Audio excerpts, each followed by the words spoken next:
Burada tebliğimizi Çokan Velihanov'a dayandıracağız.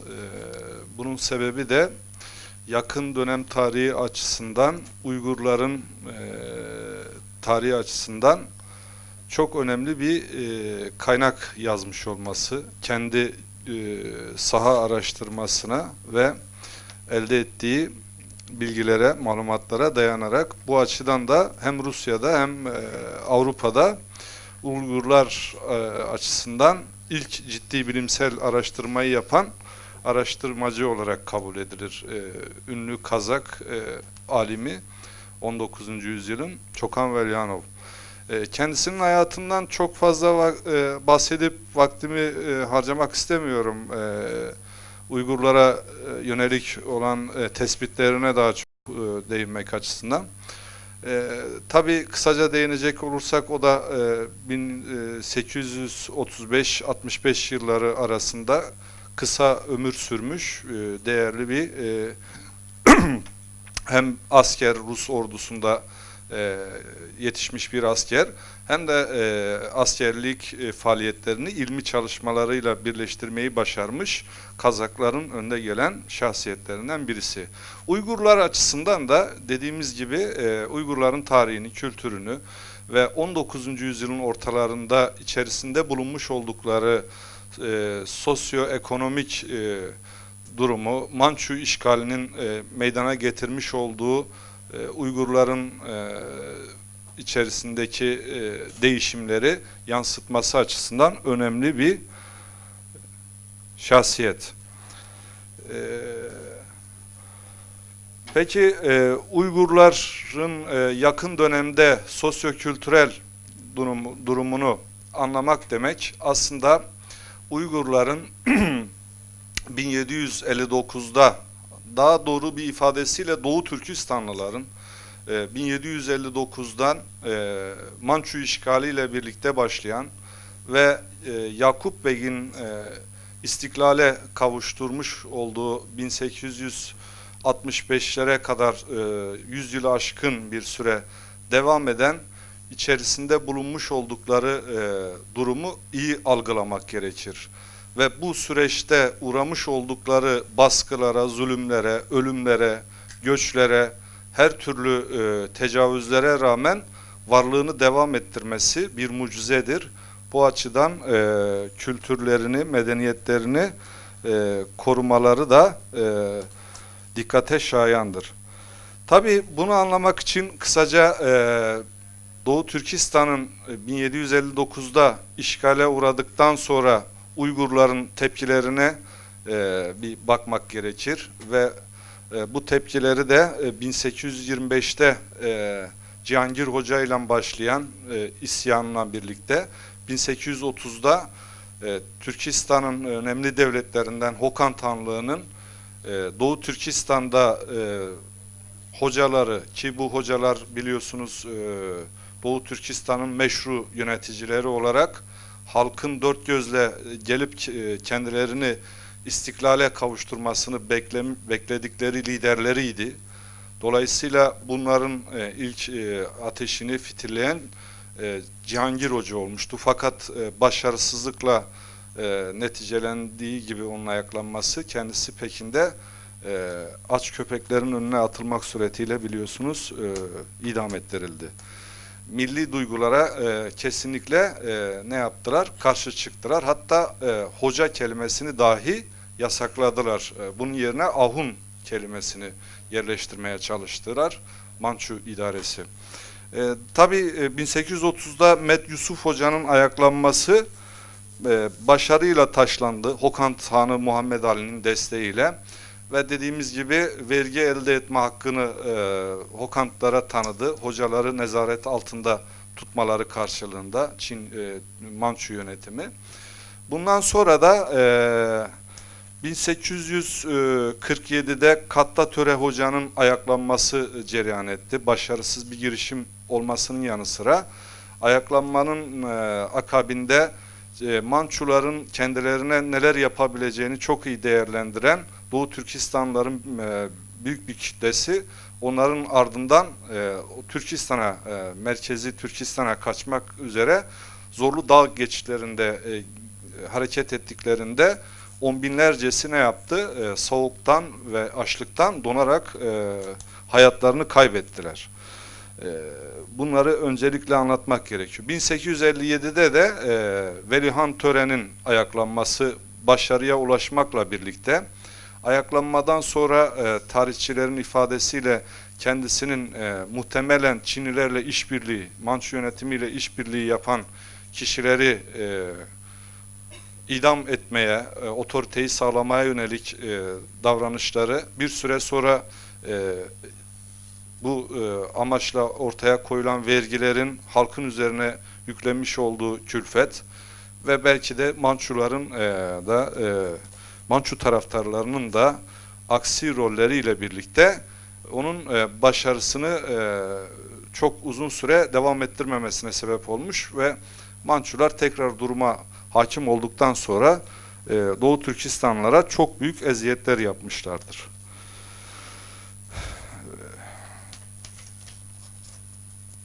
Yani 19. yüzyıl Doğu Türkistan'ın aslında istiklal için mücadele dönemidir. Bu Doğu Türkistan tarihi açısından en önemli husus da budur. Çokan Velihanov da sosyo-kültürel durumlarına Doğu Türkistanlıların bu konuları daha çok yansıtmıştır. Bu açıdan baktığımız zaman Doğu Türkistan'ın Çinliler tarafından işgal edildikten sonra Mançular daha doğru ifadesiyle tarafından işgal edildikten sonra eski yönetim sistemini ünvanlarıyla birlikte hocamızın da yapmış olduğu çalışmada bahsettiği üzere aynı yapıda bıraktı. Şehirlerin başında hakim bekler bulunuyordu. Bunlar yalnız eskiden farklı olarak artık yetkileri ellerinden alınmış kişilerdi. Dolayısıyla eskiden beklerin şahsi muhafızları vardı ve etraflarını şarkın şatafatıyla kuşatıyorlardı. Çokan Velihanov'un ifadeleri bunlar. Tören yapılan bayramlarda yüklenmiş develer ve zarif eğerli atların önünde bayraklarla, zillerle ve müzikle argamak atlarının üzerinde yürüyorlardı. Etrafını kuşatan halk da onlara eşlik ediyordu. Onlar halkı kendi evlerinde ağırlayarak ziyafet veriyorlardı. Şimdiki hakim bekler, yani Mançu işgali döneminden bahsediyor, Çin modeline uyuyorlar ve dışarı çıktıklarında muhafızlar halkı sokaktan kovuyor. Geçmişin şanından sadece müzik kalmıştır. Altı şehrin yöneticilerin saraylarının yakında özel yangın kulelerinde öğlen vakitlerinde boru ve zil çalınıyor. Tabi burada halkın psikolojisini iyi anlamak gerekiyor. Bu açıdan da bakarsak halk Çinlilerden nefret ediyor ve devamlı olarak ayaklanmalara ve sebatlı mücadeleye destek veriyor. Sadece askeri kuvvetler ve sert tedbirler asayişe yardımcı olabiliyor. Eğer Çin hakimiyeti şimdiye kadar devam ediyorsa ve hocaların teşebbüsleri başarısız oluyorsa, bunun sebebi ilk olarak yerlilerin kendileri arasındaki düşmanlık ve muhalefettir. İkinci olarak ise Hokantlıların nüfuzudur. Külfetli vergiler, kanunsuz alınan ihaneler, Çinlilerin ve onların tarafından idare edilen beylerin açgözlülüğü ve zulümleri altı şehrin ahalisini tahrik ediyor. Ve onlar hem Çinlilerden hem de kendi bürokratlarından gönülden nefret ediyorlar. Çinlilerin durumu şu anda öylesine kritiktir ki onlar bütün tedbirleri alarak halkı kendilerine bağlamaya çalışmak zorundadır. Fakat Çinliler bunu pek düşünmezler. Düşman unsurlar tarafından çevresi kuşatılan Çinliler hınçlarını halktan çıkarırlar. Halk tüm bu zulümlere sabırla katlanır ve hocanın geleceği zaman intikamını alacağını düşünerek teselli bulur. Kendi güçsüzlüklerini kabul eden Çinliler şüpheci ve öfkeli olurlar. Her ayaklanmadan sonra kudururlar. Herkesi yağmalarlar, kadınlara tecavüz ederler, mescitleri yıkarlar, dervişler ile diğer zavallı insanlara korku telkin etmek için onların bazılarını idam cezasına çarptırırlar. az ya da çok nüfuzu olan şahısları ayaklanmaya katılmış olmalarına rağmen eski mevkilerinde bırakırlar. Hatta onları daha yüksek makamlara getirirler. Bu siyaset Türkleri hatırlatmaktadır diyor bu Osmanlı Devleti'ne atıfta bulunarak. Yani bu idarenin halkın gözündeki yozlaşmışlığı Çokan Velihanov tarafından yansıtılıyor. Düşünün ki büyük vergi külfetleri orantısız bir şekilde halkın üstüne yüklenen ki birçok köylünün kendi yerleşimini terk ederek kaçak gibi başka yerlerde saklanarak yaşadığını da bu devirde biliyoruz. Bu vergileri ödemekten zorlandığından dolayı. Bu ağır durum tabii sokaklarda attan inmediği zaman mesela Mançu bürokratlarını gördüğünde bunlar ne yapılıyorlardı? Dayakla yola getiriliyorlardı. Psikolojileri ne yapılıyordu? Bozuluyordu. Hür insan olarak kabul edilmeleri pek mümkün değildi. Tabii bu şekilde bir psikoloji altındaki Doğu Türkistanlıların etnik yapısı, sosyo-kültürel durumlarını anlamak için şu şekildeydi. Tabii o dönemde Doğu Türkistanlılar Kaşgarlı ya da Kaşgarlık, Hotanlık, Komulluk gibi şehirlerin adlarına istinaden kendi yurtlarını ifade ediyorlardı. Yani Uygur adı yaygın değildi sizin de bildiğiniz üzere.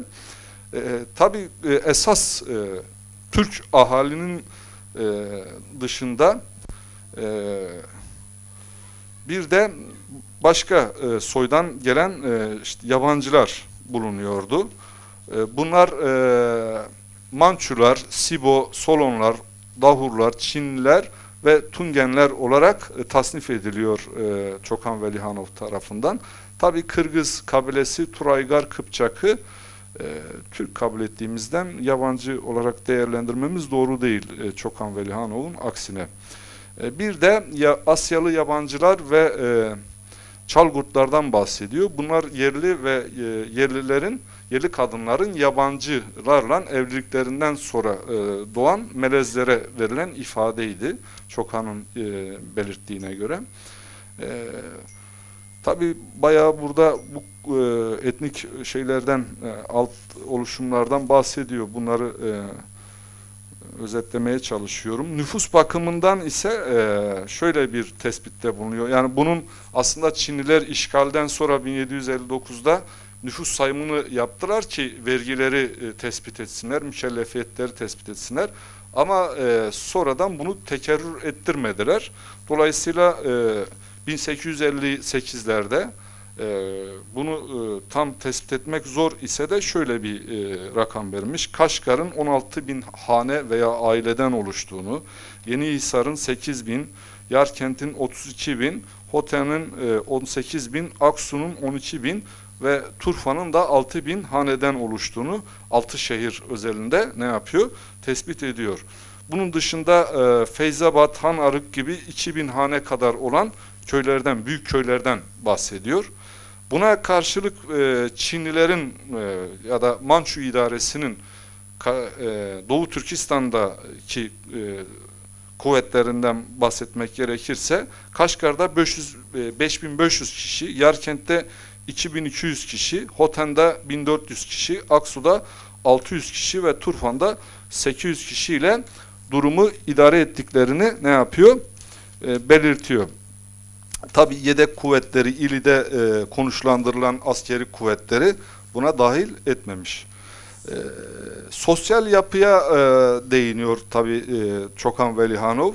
Bu açıdan da bakıldığı zaman Doğu Türkistan ahalisini 3 gruba ayırıyor. Bunlar bürokratlar sınıfı, bürokratlar, din adamları ve basit halk olarak kategorize ediliyor. Tabii bu ilk iki grup vergiden muaf olarak yönetici kesimini meydana getirdiklerinden ötürü ayrıcalıklı kişiler. ve zenginlikleri ve Çinlilerle ilişkilerinin, idareyle ilişkilerinin iyi olmasıyla birlikte halkın üstünde duran şahsiyetler olarak dikkat çekiyorlar. Ama ağır vergilerden dolayı Doğu Türkistanlılarda bir tüccar sınıfından bahsetmek mümkün değil. Bu işi Hokantlılar üzerlerine almışlar. Dolayısıyla hem kendi memleketlerinin, kendi vatanlarının ürünlerini yetiştirdiklerinde devlete kayıtlı olan çiftçiler 2'de 1'ini geri ödemek zorunda. Bunun dışında da kendi arazisine sahip olan çiftçi onda bir vergi ödemekle birlikte beylerin, hakim beklerin sınırsız isteklerini veyahut yozlaşmış Mançu idarecilerinin taleplerini karşılamakta zorluk çektiklerinden dolayı acınacak durumda olduklarından dem vuruyor. Mesela Çinli bürokratlar ve beyler Mançu askerleri kendi aralarında halkı ayırmışlardır. Onlardan her birinin müşterileri vardır. Müşteri kendi patronuna et, yağ ve diğer yaşamsal gıdaları sağlamak zorundadır. Köylerdeki müşteriler ise toprağı sürerler ve ev işlerine gitmek suretiyle efendilerine hizmet etmeye mecburdurlar. Bu tarz angarya işleri de ne yapmışlardır? Üstlenmişlerdir. Tabii bunu yine İnşallah yayınlanırsa bu şey detayla görme şansınız olacak, uzun bir şey. Eğitim ve bilimden bahsediyor Çokan Velihanov. Eğitim bilim olarak da tabii Doğu Türkistan'ın İslam coğrafyasının en doğudaki belki konumlanmış ülkesi olarak bir Türkistan'daki diğer hanlıklardan, diğer Özbeklerden farkının olmadığına dikkat çekmekle birlikte biraz daha Çin'in tesiriyle tolerans sahibi, dini tolerans sahibi olduklarına vurgu yapıyor. Diğer taraftan burada kız ve erkek çocuklarının medreselere devam ettiklerinden, dinin temel kurallarını ve Farsça ile Arapça ile meşgul öğrenerek bu dillerle meşgul olduklarını, fakat eğitimin çok da ileri düzeyde olmadığını, bilimsel manada yapılan çalışmaların daha çok İslam diniyle alakalı eserlerin Farsça ve Arapçadan tercümeleriyle yetinildiğini ne yapıyor? Tespit ediyor. Bunun yanı sıra Ali Şir Nevai'yi kendi şairleri olarak kabul ettiklerinden, hatta eğlencelerde şarkı söyleyenlerin ilk olarak Ali Şir Nevai'den şiirler söyleyerek başladıklarından bahsediyor.